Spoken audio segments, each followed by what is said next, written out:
오늘 복된 예배 자리에 오신 우리 세한교회 성도님들 모두 환영합니다. 그리고 특별히 오늘 처음 오신 분들 너무 환영합니다. 아마 여러 가지 사정으로 처음 오셨을 거예요.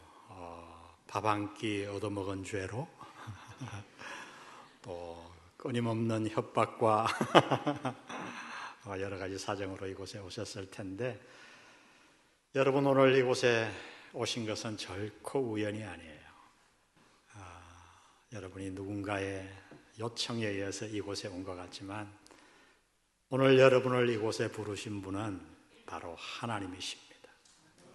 그래서 꼭 오늘 짧은 시간이지만 여러분이 하나님을 만나고 돌아가시면 좋겠습니다. 인도의 아주 유명한 철학자 오쇼 라저닛이라고 하는 분이 있어요. 우리 한국에도 책이 몇 권 번역되었습니다. 근데 그분이 우리에게 아주 재미있는 이야기 하나를 전해줬어요. 인도의 한 왕이 살았는데 나이가 40대 중반 정도 돼서 나라가 다 평안을 찾기 시작했어요. 걱정이 없었어요. 행복하게 하루하루 살아가는데 어느 날 갑자기 죽음의 사자가 그를 찾아옵니다. 그리고 이렇게 얘기해요. 내가 사흘 뒤에 당신을 데려가겠다고. 충격에 빠졌죠. 모든 게 다 좋았는데. 신하들을 불러 모아 대책 회의를 했지만 죽음의 사자가 온다는데 무슨 대책을 할 수 있겠어요. 고민하고 있는데 저 뒤에 말단 신하가 조심히 손을 드는 거예요. 워낙 긴급한 일이라 얘기해보라고.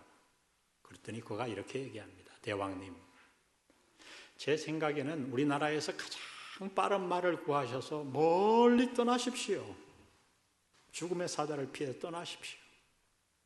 정말 좋은 의견 같았어요. 그래서 적토마를 구해서 이 왕이 사흘 밤낮을 달립니다. 쉬지 않고.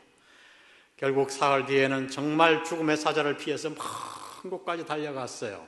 이제 약속한 그 시간이 다가오는데 안심이 되었어요. 이렇게 멀리 왔으니 들판에 큰 나무가 있는데 그 나무 둥지에 앉아 쉬고 있었습니다. 뒤에서 뭔가 부스럭 소리가 나는 거예요. 누군가 나오는데 보니까 바로 그 죽음의 사자였어요. 아니, 당신이 어떻게 여기를? 그랬더니 죽음의 사자가 이렇게 얘기합니다. 그날 내가 사흘 전에 당신을 만나고 바로 여기로 달려와 기다리고 있었노라고. 안 오면 어떡하나 했는데, 여러분, 유명한 철학자들이 왜 이런 얘기를 하는 거죠? 우리에게 한 가지를 전하고 싶은 거예요. 그것은 바로 죽음의 확실성이에요. 여러분, 그래요. 이 세상에 죽음보다 더 확실한 게 있을까요? 성경은 그 죽음의 확실성을 어떻게 얘기하는가? 오늘 우리가 읽은 이 짧은 구절, 히브리서 9장 27절은 이렇게 말합니다. 한 번 죽는 것은 사람에게 뭐 하신 것이요? 정하신 것이요. 그 후에는 심판이 있으리니. 우리는 왜 죽는가? 성경은 말합니다. 하나님이 정하셨기 때문에. 그래요. 가장 확실한 것은 죽음이에요. 그런데 성경은 말합니다. 그 확실한 죽음보다 더 확실한 것이 하나 있다고. 그것이 무엇인가? 죽음 이후의 세계예요. 한 번 정하신 것은 사람에게 정하신 것이요, 그 후에는, 죽음 후에는, 죽음 이후의 세계가 있다는 거예요. 이 죽음 이후의 세계에 대해 우리 한국 사람들이 믿고 있는 철학을 가만히 보면 몇 가지로 정리가 돼요. 첫 번째가 소멸설이에요. 나는 소멸설이야 이렇게 하지 않아도 지금 제 얘기를 들어보면 여러분 자신도 모르게 이것을 붙들고 사는 사람들이 많을 거예요. 이 소멸설은 뭐냐? 죽음 이후에 아무것도 없다는 거예요. 죽음으로 끝이에요. 여러분, 만일 여러분이 알든 모르든 이 소멸설을 믿고 살면 삶이 어떻게 나타나느냐? 두 가지 중에 하나로 나타나요. 하나는 허무주의. 여러분 생각해 보세요. 죽으면 다 끝인데 재벌로 살든 대통령으로 살든 그게 뭐 그렇게 중요해요. 그래서 허무주의에 빠져요. 그래서 우리의 선조들 가운데 이 허무주의에 빠진 사람들은 시조를 지었죠. 창공은 나를 보고 말없이 살라 하고 청사는 나를 보고 티없이 살라 하네. 바람같이 물같이 살다가 가려네. 여러분, 허무주의예요. 바람같이 물같이 살다가 가려네. 요즘 이 허무주의가 우리 방송에서 많이 나오고 있죠. 남자들이 많이 보는 나는 자연인이다. 내가 허무주의를 딱 믿지 않아도 소멸설을 믿기 때문에 그렇게 나타나는 거예요. 근데 신기하게 이 소멸설을 믿으면 허무주의로 나타나기도 하지만 그 반대 현상으로도 나타나요. 그게 뭐냐? 쾌락주의예요. 노세 젊어서 노세 늙어지면 못 노나니. 제가 어느 날 미국에서 온 친구 하나를 이렇게 태우고 차를 몰고 가는데 관광버스를 만났어요. 그런데 그 웬일입니까? 할아버지 할머니들이 버스에 앉아있는 분들이 없어. 막 복도에서 저게 뭐냐고. 제가 뭐라고 설명을 해줘야 돼요. 쾌락주의, 막가파주의. 저는 생각해 봤어요. 내가 소멸설을 믿으면 어느 쪽으로 살았을까? 허무주의일까? 막가파주의일까? 저는 두 번째였을 것 같아요. 죽으면 다 끝인데 뭘 참고 살아요? 손볼 놈들 다 손보고 내 하고 싶은 것 다 하고. 소멸설이에요. 또 하나는 우리 한국 사람들이 많이 알고 있는 뭐죠? 불교의 윤회설이죠. 이 윤회설은 뭐냐? 우리가 생이 끝나면 끝이 아니라 반드시 무엇인가로 다시 태어나요. 그런데 이 땅에 산 삶에 따라서 사람으로 태어나든지, 사람 다음이 뭔지 아세요? 여러분이 좋아하는 개예요. 태국에 가면 그래서 개를 함부로 하면 안 돼요. 저는 태국 치앙마이 너무 좋아하는데 한 가지 싫은 거, 밤에 걸으려고 그러면 못 걸어요. 개들이 너무너무 많아요. 우리 한국 사람이 못 모르고 가서 거기서 돌아다니는 개를 잡아먹고 지금 감옥에 들어가 있는 분이 있어요. 개가 사람 다음이니까 그건 살인으로 취급을 해서 십몇 년 언도를 받았어요. 윤회설이죠. 제가 어느 날 한 암자에 갔더니 근데 놀라운 거 봤어요. F킬러를 갖다 놨더라고. 윤회설을 믿는 암자의 F킬러를? 그분은 아마 돌모예요. 진짜가 아니죠. 모기도 왜 생명을 못 죽여요? 윤회설 때문이에요. 그럼 성경은 뭘 주장하는가? 1번 소멸설도 아니고 윤회설도 아니에요. 성경이 말하는 죽음은 뭐냐? 죽음은 또 다른 세계로 들어가는 관문이에요. 또 다른 세계로 들어가는 방. 여러분, 죽음은 절대 끝이 아닙니다. 속지 마세요. 여러분, 사실 죽음은 또 다른 세계로 들어가는 관문이라고 하는 이 성경을, 진리를 우리 모두는 경험적으로 알고 있어요. 다만 기억하지 못할 뿐이에요. 제가 이 시간 그래서 여러분의 기억을 한번 되살려 보겠습니다. 여러분, 어릴 때, 가장 어릴 때 기억하는 사건이 몇 살 때입니까? 저는 4살 때의 사건을 확 기억하고 있어요. 3살? 2살? 혹시 여기에 돌잔치 기억하는 분이 계시나요? 100일? 근데 우리가 잊어버려서 그렇지 우리는 다 사실은 경험이 있잖아요. 100일 이전에 여러분이 어머니 뱃속에 있을 때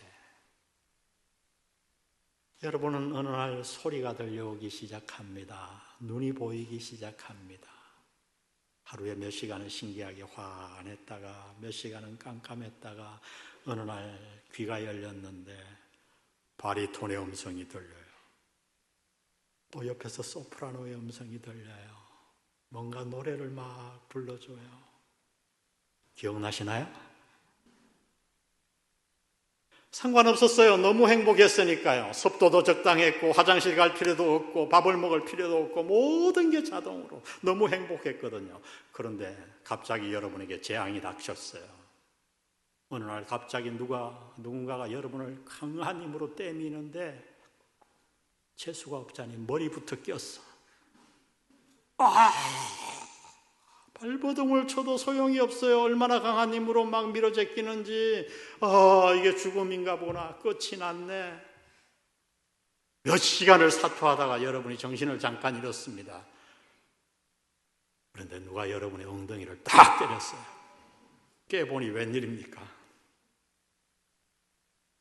거기에는 바리톤 주인공의 얼굴이 있고 궁금했던 소프라노 음성의 주인공이 있고, 어느 날 그 소프라노 주인공이 여러분을 얻고 저 바깥 세상에 나갔는데 상상도 못할 세계가 펼쳐져 있는 거예요. 파란 하늘과 하늘 위에 뭉게구름과 들의 꽃과 공중에 날아다니는 새들. 여러분, 우리 모두 이 경험을 통해서 이 자리에 앉아 있는 거예요. 만일 여러분이 뱃속에 있을 때 누군가 여러분에게 찾아와서 이 바깥 세상을 하늘의 구름과 새와 들꽃과 이 많은 예배당의 건물들을 설명했다고 하면 여러분 믿어지시겠어요? 믿을 수 없죠.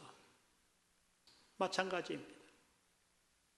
하나님은 성경을 통해 말씀하십니다. 죽는 것은 사람에게 정해진 것이요 죽음은 확실합니다. 그러나 그 죽음보다 더 확실한 것이 하나 있는데 죽음은 끝이 아니고 죽음 이후에 놀라운 세계가 있다고 우리에게 말씀하십니다. 특별히 뭐라고 말씀하시는가? 한 번 죽는 것은 사람에게 정하신 것이요 그 후에는 무엇이 있으리니? 심판이 있어요. 부정적인 얘기예요. 죽음 이후에 반드시 하나님의 심판대가 있다는 거예요. 무엇을 심판하는가? 딱 한 글자예요. 죄. 여러분 가운데 아이고 드디어 또 나오는구나. 내가 이래서 교회 안 나오려고 그랬는데. 죄 얘기 다 싫어하죠. 저도 싫어요. 그런데 여러분 잠깐만 집중해 주세요. 성경이 말하는 죄는 우리가 생각하는 죄와 많이 달라요. 성경이 말하는 죄는 세 가지를 얘기하는데 첫 번째는 드러난 범죄예요. 우리가 아는 죄죠. 도둑질하고 살인하고 남에게 해를 끼치는 것 다 죄예요. 드러난 범죄. 성경도 그것을 죄라고 얘기합니다. 그런데 그 죄를 넘어서 성경이 말하는 두 번째 죄가 있어요. 그것은 뭐냐면 마음의 잘못된 생각들. 그래서 예수님은 이렇게 말합니다.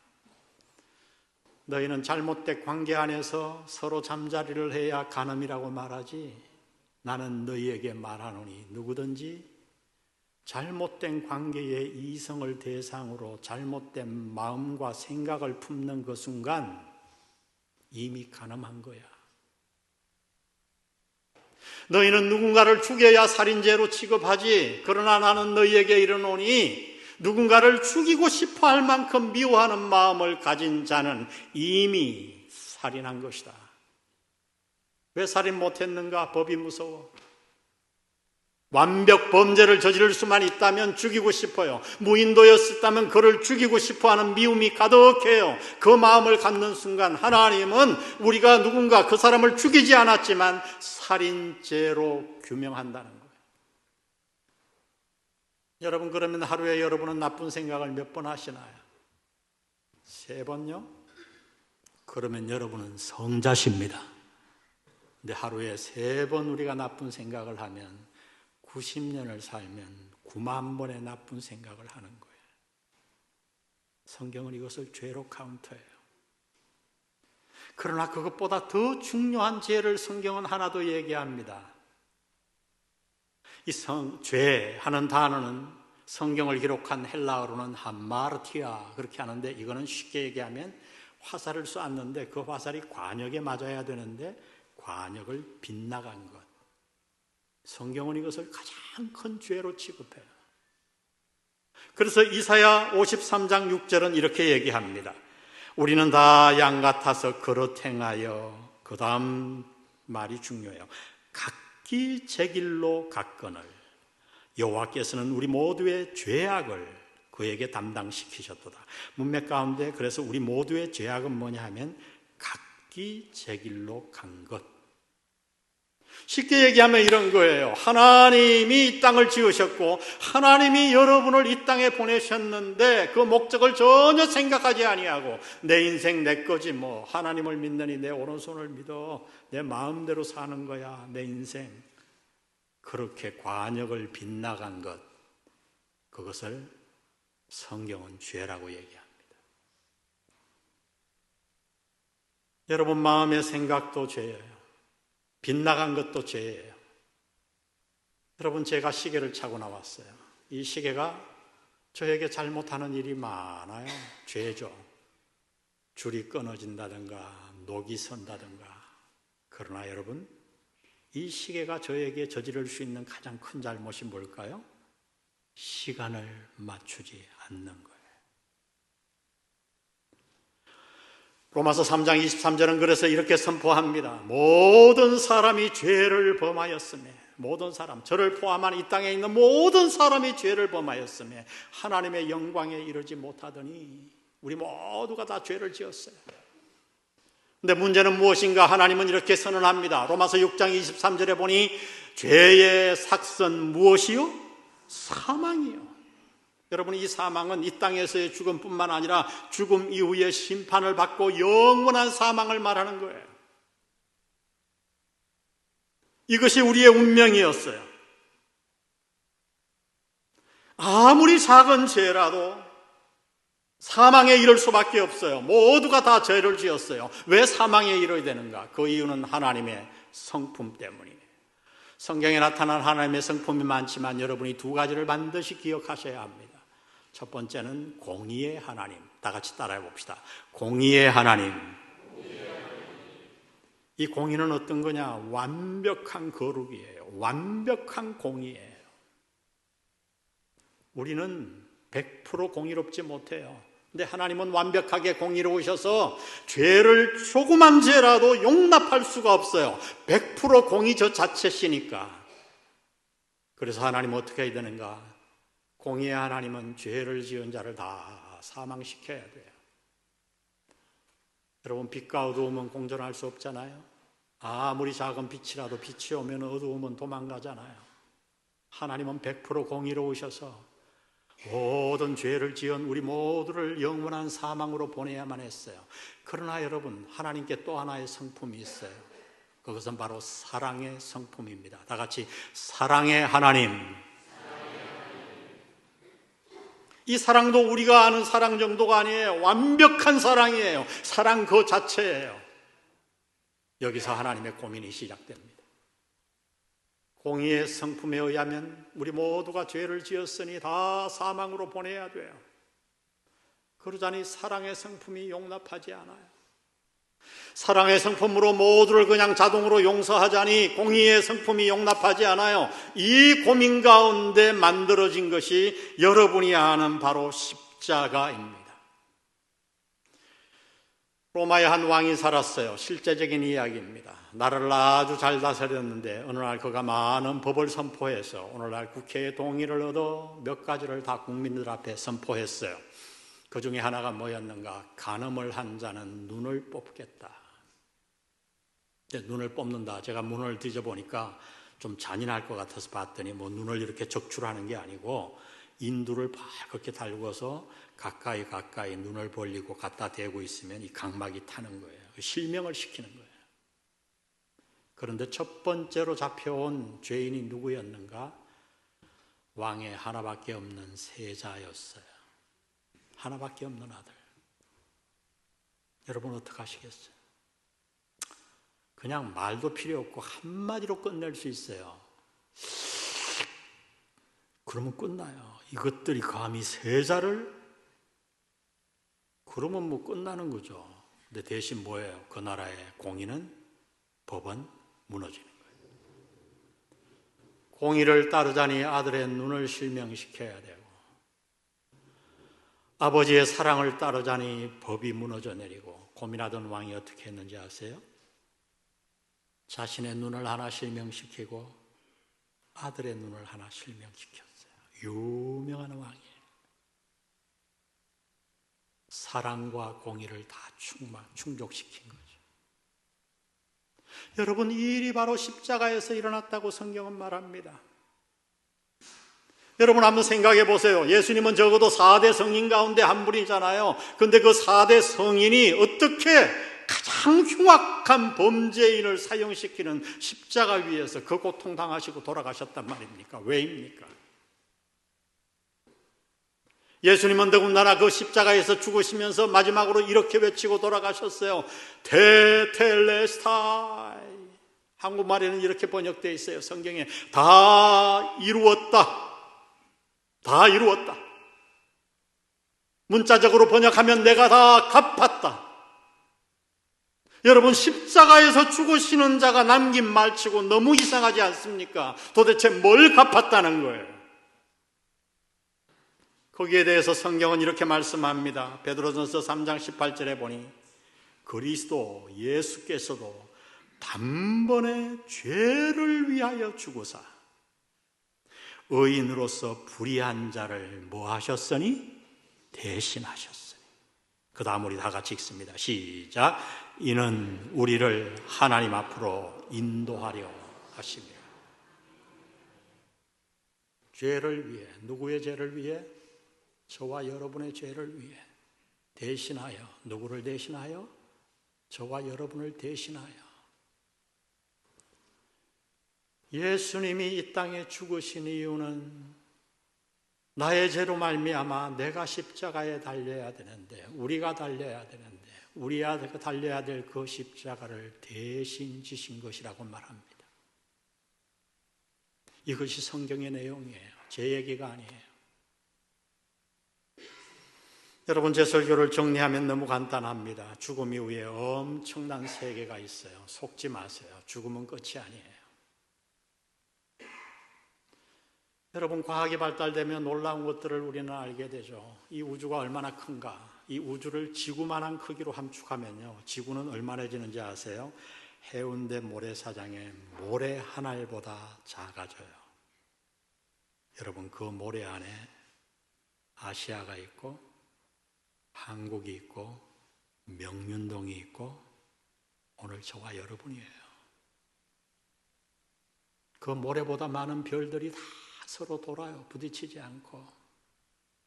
우연이라고요? 그렇게 어리석으세요? 성경은 이렇게 시작합니다. 태초에 하나님이 천지를 창조하시니라. 하나님이 지으셨습니다. 죽음 이후에 놀라운 세계가 있어요. 죽음 이후에 심판이 있습니다. 무엇을 심판하는가? 죄. 조금이라도 죄가 있으면 다 사망으로 가야 돼요. 공의의 하나님.